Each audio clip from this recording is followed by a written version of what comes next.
नमस्ते बच्चों, आज हम लोग क्लास 10th का चैप्टर 1 रियल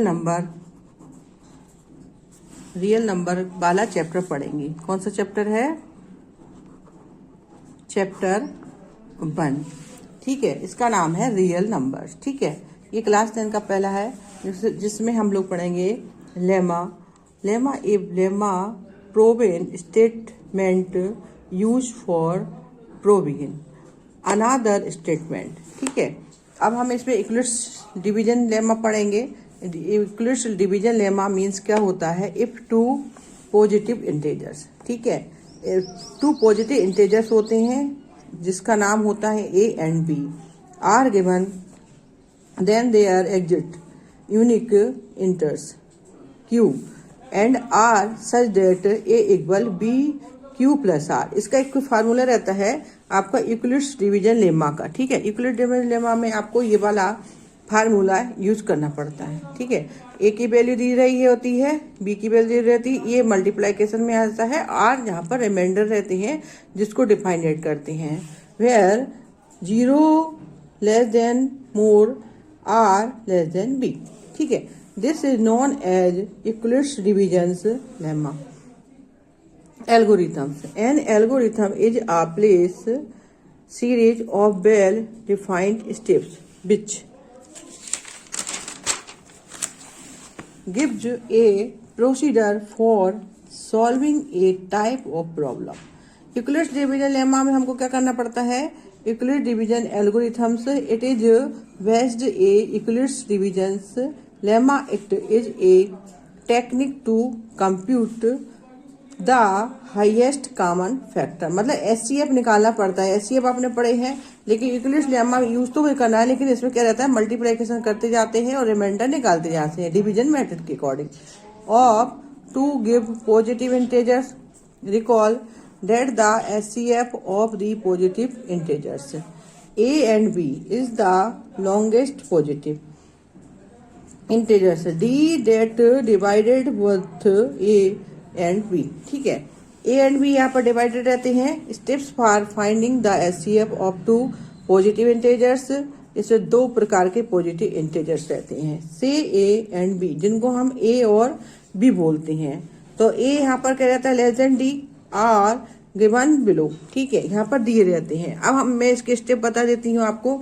स्टेप नंबर 1 रहता है apply the Euclid's divisions lemma to A and B. ठीक है, इसमें दो प्रकार की संख्या रहती हैं, A and B, find A and R, और दोनों से ही हमको रिमाइंडर प्राप्त रहता है, जो कि अभी अपन ने फार्मूला में पढ़ा।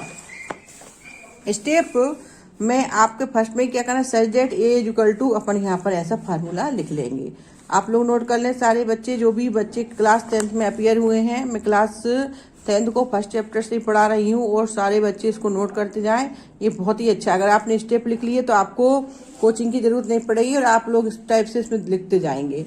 If R is equal to 0 means reminder जब तक 0 नहीं हो जाएगा, then the HCF of A and B is B, and if R is equal to 0।